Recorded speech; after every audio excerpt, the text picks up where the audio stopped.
मेरा नाम इकरा था। मेरी शादी को 5 साल हो चुके थे। मेरा शौहर शहर से बाहर काम करता था और रात दिन वहीं रहता था। उसकी नौकरी पक्की नहीं थी क्योंकि वो कम पढ़ा लिखा था। इसी वजह से उसे तनख्वाह भी कम मिलती थी। हमारे घर का गुजारा बहुत मुश्किल से होता था, इसीलिए मैं हर वक्त फिक्रमंद रहती थी, घर का गुजारा कैसे चलेगा। मेरे सास ससुर मर चुके थे और एक देवर था जो हमारे साथ ही रहता था। वो गैर शादीशुदा था, कोई काम धंधा भी नहीं करता था, मगर इसके बावजूद वो पैसों में खेलता था। ये बात मुझे तजस्सुस में डाल देती थी। मुझे समझ नहीं आती थी कि वो बाहर जाकर कोई काम भी नहीं करता था, फिर भी उसके पास इतने पैसे होते थे, जबकि हम दोनों मियाँ बीवी मिलकर काम करते थे, मगर इसके बावजूद हमारे घर का खर्चा नहीं चलता था।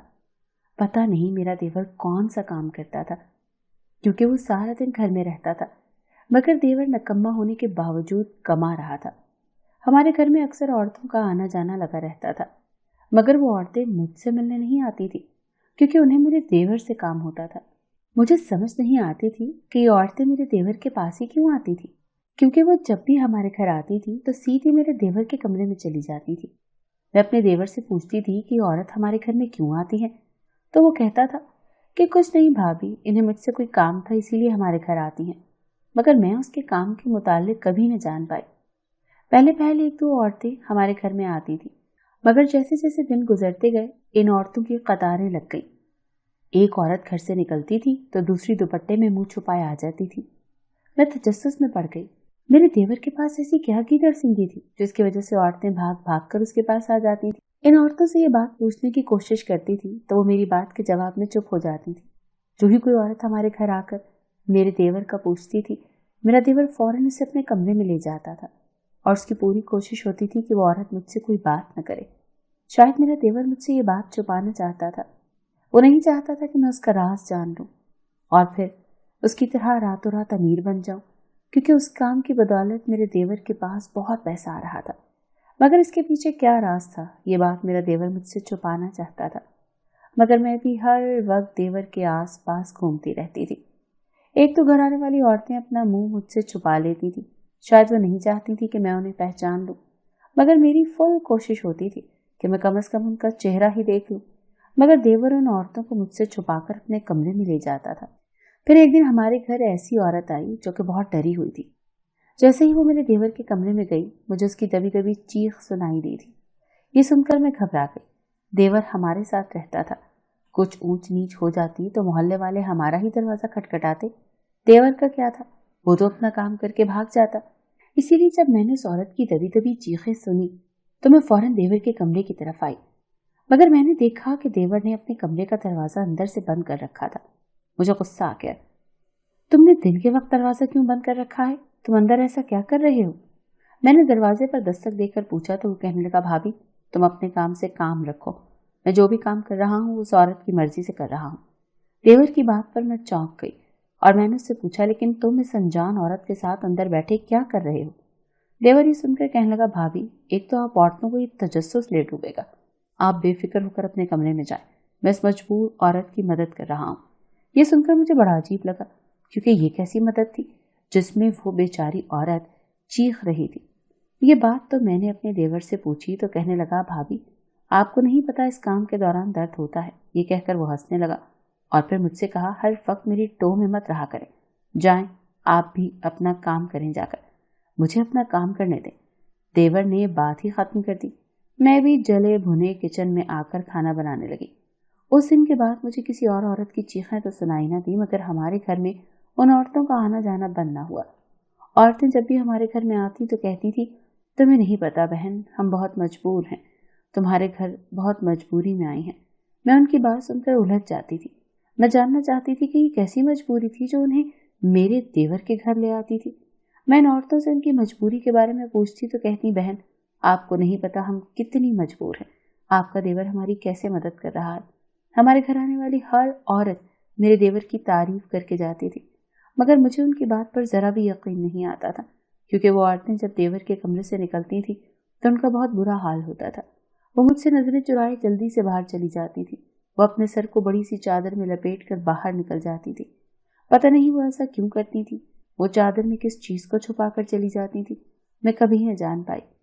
मगर देवर को अमीर होता देख मुझसे रहा नहीं जा रहा था। मैं ये राज जानना चाहती थी कि वो कैसे अमीर होता जा रहा था, उसके पास ये पैसे कहाँ से आ रहे थे।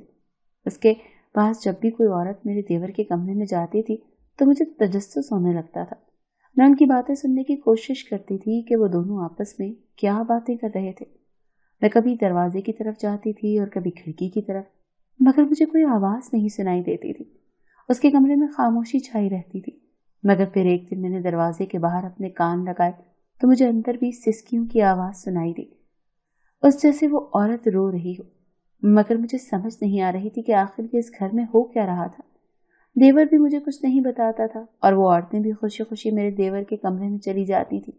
अगर मेरा देवर उनके साथ कोई गलत काम कर रहा था तो उन्हें ये बात मुझे बतानी चाहिए थी। आखिर उनकी ऐसी क्या मजबूरी थी जो खुशी खुशी देवर के साथ चली जाती थी। मुझे इसी बात की समझ नहीं आती थी। मैं अक्सर सोचती थी ये बात अपने शौहर को बता दूं, मगर फिर ये ख्याल आता कि मेरा शौहर क्या सोचेगा कि मैं उसके छोटे भाई पर इतना बड़ा इल्जाम लगा रही थी। मेरे पास कोई सबूत भी तो नहीं था। वो औरतें खुद अपनी मर्जी से आती थी। मैं ऐसे में सोचती उल्टा मेरा शौहर मुझ पर शक करेगा कि मैं उसके भाई को फंसा रही थी। मगर रोज रोज हमारे घर में औरतों का आना और मेरे देवर के कमरे में खामोशी के साथ ले जाना मुझे बहुत बुरा लग रहा था। मैं ये सब देखकर चुप भी नहीं रह सकती थी। कल को मोहल्ले के लोग उन औरतों के हमारे घर रोज रोज आता देखकर क्या सोचेंगे, यही सोच सोच कर मैं डर रही थी। मैं अपने घर में आने वाली अक्सर औरतों को जानती थी। उनमें से कुछ मेरे मोहल्ले की थी, मगर मुझे समझ नहीं आ रही थी कि आखिर इनकी क्या मजबूरी थी, क्यों ऐसा करने पर मजबूर थी। उस दिन जब एक औरत ने देवर के कमरे से निकली तो मैंने उसे रोक लिया और कहा कि आज तो तुमसे पूछ कर ही रहूंगी कि तुम मेरे देवर के पास क्या करने आती हो। मैंने हिम्मत करके उससे पूछ ही लिया। मेरी बात सुनकर वो घबरा गई और कहने लगी, ये बात तुम अपने देवर से क्यों नहीं पूछती। मैंने उससे कहा, मैंने अपने देवर से कई बार पूछने की कोशिश की है मगर वो मुझे नहीं बताता। मगर मैं ये बात आज तुमसे पूछ कर रहूंगी। अगर तुमने मुझे ये बात नहीं बताई तो मैं ये तुम्हारे शौहर को बता दूंगी। मेरी बात सुनकर वो औरत डर गई। फिर उसने इधर उधर देखा और कहने लगी, देखो बहन, मैं ये बात तुम्हें बता तो रही हूँ, मगर तुम ये बात मेरे शौहर को मत बताना। ये सब मैंने बहुत मजबूरी में कर रही हूँ। मैंने उससे वादा कर लिया और कहा कि ये बात मैं तुम्हारे शौहर को नहीं बताऊंगी। वो औरत कहने लगी, मेरे पास कुछ ऐसा है जो मैं तुम्हारे देवर को दे देती हूँ और वो उसके बदले मुझे बहुत सारे पैसे दे देता है। ये कहकर उसने अपनी मुट्ठी में दबाए हुए नोट मुझे दिखाए। मैं 5,000 का नोट देखकर हक्का बक्का रह गई। मैं सोचने लगी, इस औरत के पास ऐसा क्या था जो वो मेरे देवर को देकर इतने सारे पैसे कमा लेती थी। इस बात ने मुझे हैरत में डाल दिया था। मैंने बड़ी राजदारी से पूछा, तुम्हारे पास ऐसा क्या खास है। उस दिन वो औरत मुझे सारी बात बताने लगी थी, मगर उसी वक्त मेरा देवर अपने कमरे से निकल आया और उस औरत को यहाँ से चले जाने को कहा। वो औरत जल्दी से बाहर चली गई। देवर मुझे घूर कर कहने लगा, भाभी, मेरे ग्राहकों को तंग मत किया करो, आप अपने काम से काम रखा करें। देवर की बात पर मुझे भी गुस्सा आ गया। गलत काम खुद कर रहा था मगर डांट मुझे रहा था। मैंने भी गुस्से से कह दिया, मुझे इन औरतों से पूछने की जरूरत नहीं है। मैं अच्छी तरह से जानती हूँ कि तुम कौन सा काम कर रहे हो। ये सुनकर देवर मुझसे कुछ कहने लगा था, मगर मैं उसकी बात सुने बगैर अपने कमरे में आ गई। मेरे देवर ने भी घर आने वाली औरतों को मना कर दिया था कि वो मुझसे कोई बात ना करे। इसीलिए जब अगले दिन मैंने एक औरत को रोककर कुछ पूछना चाहा तो मेरी बात का जवाब दिए बगैर ही चली गई। मुझे बेइज्जती सी महसूस हुई, मगर मैंने भी सोच लिया था कि ये राज जान कर रहूंगी, क्योंकि मुझसे ये बर्दाश्त नहीं हो रहा था कि मेरा देवर घर बैठे कमा रहा था। मगर मुझे अंदाजा हो रहा था कि ये औरत मुझे कभी ये बात नहीं बताएंगी। इसीलिए मैंने फैसला कर लिया कि मैं ये बात अपने मोहल्ले में फैला दूंगी ताकि इन औरतों के घर वाले इन्हें यहाँ आने से मना कर दें। इसीलिए मैंने मोहल्ले की एक चालाक औरत को बुलाया और उसे ये बात बता दी। मैं मोहल्ले की कुछ औरतों को जानती थी जो अक्सर मेरे देवर के पास आती थी। मैं इन औरतों के घर ये बात पहुंचा दी। मुझे यकीन था कि इन औरतों के घर वाले अब उन्हें मेरे देवर के पास नहीं आने देंगे और यूं मेरे देवर का काम ठप हो जाएगा। मगर ऐसा कुछ न हुआ जैसा मैंने प्लान किया था। मोहल्ले की वो औरतें महीने 2 महीने के बाद फिर से घर आ जाती थी। इस बात से मुझे अंदाजा हो गया कि वो ये काम जोर जबरदस्ती से नहीं बल्कि अपनी मर्जी से कर रही थी। ये बात जानकर मुझे बहुत गुस्सा आया, क्योंकि मैं चाहती थी कि मेरे देवर का काम बंद हो जाए। क्योंकि इधर मेरा देवर पैसों से खेल रहा था, जबकि दूसरी तरफ मेरे शौहर की नौकरी खत्म हो गई। उसने ये बात मुझे फोन पर बताई तो मैं रोने लगी और मैंने उससे कहा कि तुम्हारी नौकरी खत्म हो गई है, तनख्वाह भी हाथ से गई, अब हम घर कैसे चलाएंगे। शौहर ये सुनकर कहने लगा कि तुम फिक्र मत करो, मैं दूसरी नौकरी तलाश कर रहा हूँ, मैं तुम्हें भूखा नहीं रहने दूंगा। शौहर की तसल्ली के बावजूद मैं बहुत परेशान हो गई थी, क्योंकि मैं जानती थी कि मेरा शौहर इतना पढ़ा लिखा नहीं था, इसीलिए उसे इतनी जल्दी दूसरी नौकरी नहीं मिल सकती थी। घर के हालात पहले ही खराब थे, अब शौहर की नौकरी भी खत्म हो गई थी। मुझे तो ये सोच सोच कर परेशानी हो रही थी कि मैं इस हफ्ते खाने पीने की चीजें कहाँ से खरीदूंगी। किसी से पैसे उधार भी नहीं मांग सकती थी, क्योंकि अब वापस करने की उम्मीद भी नहीं थी। पता नहीं मेरे शौहर को इतनी जल्दी दूसरी नौकरी मिलती है या नहीं। इस बात को लेकर मैं दिन रात परेशान रहने लगी थी। वैसे भी मेरा देवर इस घर में रहता जरूर था, मगर वो जो भी कमाता था वो सारे पैसे अपने पास रख लेता था। मुझे घर के सौदे के लिए भी कुछ पैसे नहीं देता था। ना ही मैंने अपने देवर से कभी पैसे मांगे थे, क्योंकि मैं अपने शौहर की जिम्मेदारी थी, देवर की नहीं जो उससे पैसे मांग लेती।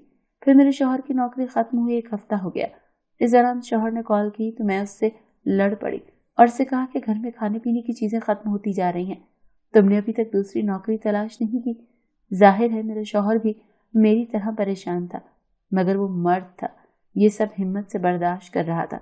मगर मेरी रोज रोज के तानों से उसे भी गुस्सा आ गया और वो कहने लगा, तुम तो मुझ पर ऐसे गुस्सा करती हो जैसे मैं दूसरे शहर हाथ पर हाथ रखे बैठा हूँ, जैसे मुझे कोई परवाह ही नहीं है।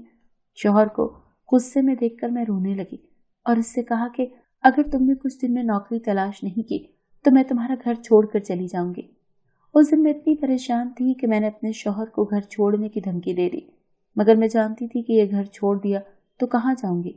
मायके के नाम पर मेरा एक भाई था सिर्फ, जिसकी बीवी बड़ी सख्त थी। जब भी मैं उसके घर जाती तो रूखे मुंह मुझे घर पर बिठाए रखती थी।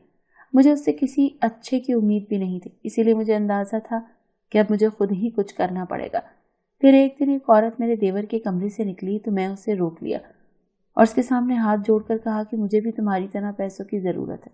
ये सुनकर वो कहने लगी, तो फिर तुम अपने देवर से बात कर लो, वो तो मोहल्ले की मजबूर औरतों की बड़ी मदद करता है। ये सुनकर मैं रोने लगी और उस औरत से कहा कि मगर मैं नहीं जानती थी कि मेरा देवर इन पैसों के बदले क्या काम करवाता है।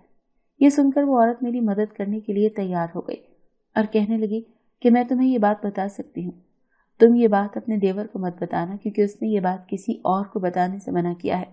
मैं आज ये बात जानना चाहती थी, इसीलिए मैंने उस औरत से कहा, मैं तुमसे वादा करती हूँ ये बात मैं किसी को नहीं बताऊंगी, मगर तुम मुझे बता दो कि यहाँ सारी औरतें क्या काम करने आती हैं। मेरी बात सुनकर वो औरत कहने लगी, दरअसल तुम्हारा देवर यहाँ आने वाली औरतों के बाल काट देता है और फिर उसके बदले उन्हें 5,000 का नोट दे देता है। ये सुनकर मैं हक्का बक्का रह गई। इस बात ने मुझे उलझन में डाल दिया था।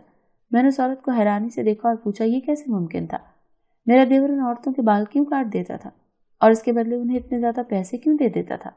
मगर वो औरत कहने लगी, मुझे जो कुछ भी पता था मैंने तुम्हें वो सब कुछ बता दिया, बाकी जो कुछ भी तुमने पूछना है अपने देवर से खुद ही पूछ लेना। ये कहकर वो औरत चली गई, जबकि मैं हैरान और परेशान होकर सोचने लगी, ये क्या माजरा था? वो औरतें खुशी खुशी मेरे देवर के हाथ गंजी क्यों हो जाती थी? इस काम में मेरे देवर को क्या फायदा होता था और वो उनके बाल काटने के बाद पैसे क्यों देता था? ऐसे कई सवालात थे जिन्होंने मुझे उलझा दिया था, मगर इनका जवाब मैं नहीं जानती थी। इन सवालों के जवाब मुझे मेरा देवर ही दे सकता था, मगर मुझे उससे पूछने की हिम्मत ही नहीं हो रही थी। इस बात को 2 दिन गुजर गए थे और मैंने ये बात अपने देवर से नहीं पूछी। उधर दूसरी तरफ मेरे शौहर को नौकरी तलाश करते करते 2 हफ्ते हो चुके थे, मगर उसे अभी तक दूसरी नौकरी नहीं मिली। घर में खाने पीने की चीजें खत्म हो चुकी थी और घर में फाके होने लगे थे। ये बात मैं शर्म के मारे देवर को भी नहीं बता पा रही थी, क्योंकि वो तो मर्द था, बाहर से खाना खाकर आ जाता था, मगर अब मुझसे पेट की भूख बर्दाश्त नहीं हो रही थी। दूसरे दिन जब मुझे उस औरत की बात याद आ गई कि मेरा देवर औरतों के बाल काट देता था, उसके बंदे 5,000 का नोट दे देता, मुझे भी पैसों की बहुत ज्यादा जरूरत थी। इसीलिए मैंने सोचा कि अपने देवर से इस सिलसिले में बात कर लेती हूँ, क्योंकि मेरे बाल बहुत लंबे थे। वैसे तो मुझे अपने बाल बहुत प्यारे थे और मैं इनको कटवाने का सोच भी नहीं सकती थी, मगर अब मुझे घर के ये हालात नहीं देखे जा रहे थे। गुर्बत के हाथों मजबूर होकर एक दिन मैंने अपने देवर से कहा, मैंने सुना है कि तुम औरतों के बाल काट देते हो और उसके बदले उन्हें पूरे 5,000 का नोट देते हो। मुझे भी पैसे की जरूरत है, तो मेरे सारे बाल ले लो, इसके बदले मुझे 5,000 का नोट दे दो। ये सुनकर मेरा देवर कहने लगा, भाभी ये बात आपको किसने बताई है? मैंने उसे कहा, जो भी औरतें हमारे घर आती हैं इनमें से एक औरत ने मुझे ये बात बताई है। क्या ये बात सच नहीं है? मेरे पूछने पर देवर कहने लगा, हाँ भाभी ये बात सच है, लेकिन आप अपने बाल क्यों बेचना चाहती हैं? आपकी ऐसी क्या मजबूरी है? ये सुनकर मैंने उससे कहा, तुम्हारे भाई की नौकरी चली गई है, मेरे पास खाने के लिए भी पैसे नहीं है, इसीलिए मैं अपने बाल बेचना चाहती हूँ। ये सुनकर वो हैरान हो गया और कहने लगा, भाभी आपको बाल बेचने की जरूरत नहीं है, आपको मैं वैसे ही पैसे दे सकता हूँ। मगर मैंने उसे कहा, नहीं नहीं, मैं तुम्हारा एहसान नहीं लेना चाहती। वैसे भी जब तक मेरे शौहर की नौकरी नहीं लग जाती मैं तुम्हें अपने बाल बेचती रहूंगी और तुम मुझे बदले में पैसे देते रहना। ये सुनकर देवर ने मेरी ये शर्त मान ली। कहने लगा, ठीक है भाभी, जैसे आपकी मर्जी, वैसे भी ये बाल मैं आगे पार्लर वालों को बेच देता हूँ। देवर की ये बात सुनकर मैं भी पुरसुकून हो गई। उस दिन मैं देवर के कमरे में गई तो मैंने देखा कि वहां मेरी जैसी कई मजबूर औरतें बैठी थी जो अपने बाल बेचकर घर का गुजारा चला रही थी। मेरे देवर ने उन औरतों के साथ साथ मेरे बाल भी काट दिए और बदले में मुझे 5,000 का नोट पकड़ा दिया। उस दिन मैंने घर का जरूरी सामान खरीद लिया। यूं मेरा देवर मुझे मेरे बालों के बदले पैसे देने लगा, जिनकी वजह से मेरे घर के हालात भी ठीक होने लगे। ऐसा तब तक होता रहा जब तक मेरे शौहर की दूसरी नौकरी नहीं लगी। मेरे बाल बहुत लंबे, घने और स्याह थे। 1 महीने के अंदर फिर उग आते थे, इसीलिए मैं उन्हें बेचती रही, जिससे मेरे घर का गुजारा होने लगा। मगर जो ही मेरे शौहर की दूसरी नौकरी लगी मैंने ये काम बंद कर दिया, क्योंकि अब मेरी कोई मजबूरी नहीं थी। मगर मजबूर औरतें अब भी मेरे देवर के पास आती थी और अपने बाल देकर पैसे ले जाती थी।